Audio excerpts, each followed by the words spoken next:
జీవితంలో ప్రతి ఒక్కరికి ఏదో ఓ లక్ష్యం అంటూ ఉండాలి.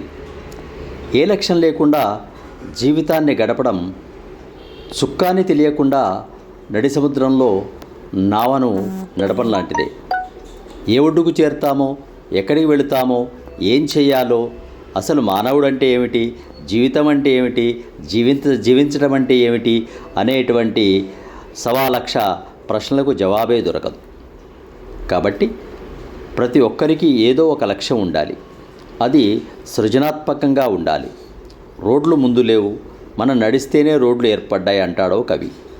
సైన్స్ కూడా అంతే. సొంతంగా కొత్తగా ఆలోచించాలి, పరిశోధించాలి. పెద్దదో చిన్నదో మీదైన ప్రత్యేకత చూపాలి. అప్పుడే జీవితం సంతోషంగా సంతృప్తిగా ఉంటుంది అని సివి విశ్వేశ్వర అనే బ్లాక్ హోల్ ఫిజిసిస్ట్ తెలియజేస్తున్నారు. కాబట్టి మనకు లక్ష్యం అంటూ ఉండాలి.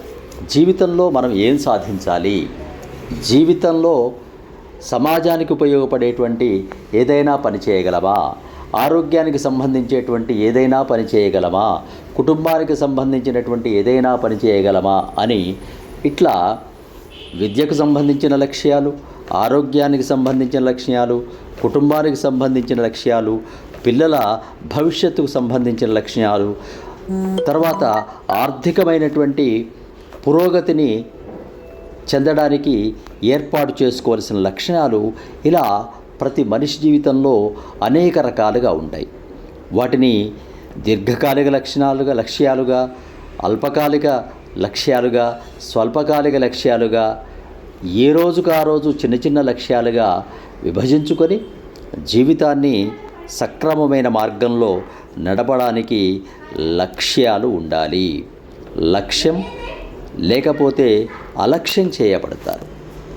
నీకు ఏ లక్ష్యం లేకపోతే పక్కవారు వారి లక్ష్య సాధన కోసం నిన్ను ఉపయోగించుకుంటారు. ఇతరుల యొక్క లక్ష్య సాధనకు నీవు ఉపయోగపడే కన్నా నీవే ఏదో ఒక లక్ష్యాన్ని నిర్దేశించుకొని ఆ లక్ష్య సాధన కోసం, ఆ లక్ష్యాల సాధన కోసం జీవితాన్ని గడిపినట్లయితే ఆ జీవితం సార్థకంగా ఉంటుంది. అలాగే నీవు ఒక కొత్త లక్ష్యాన్ని ఏర్పాటు చేసుకొని కనుక ముందుకు సాగినట్లయితే అది భవిష్యత్ తరాలకు, సమాజంలో ఇంకా ఎంతోమందికి అది ఉపయోగకరంగా ఉంటుంది అనే విషయాన్ని తెలుసుకొని కొత్త లక్ష్యాలను కొత్త మార్గాల ద్వారా సాధించే విషయాన్ని మనం చక్కగా తెలుసుకోవాలి అని ఈ సందర్భంగా తెలియచేస్తున్నారు.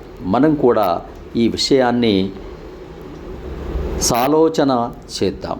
సబ్స్క్రైబ్ ఆచార్య శ్రీ సూక్తి ఛానల్. శుభం భూయాత్. స్వస్తి.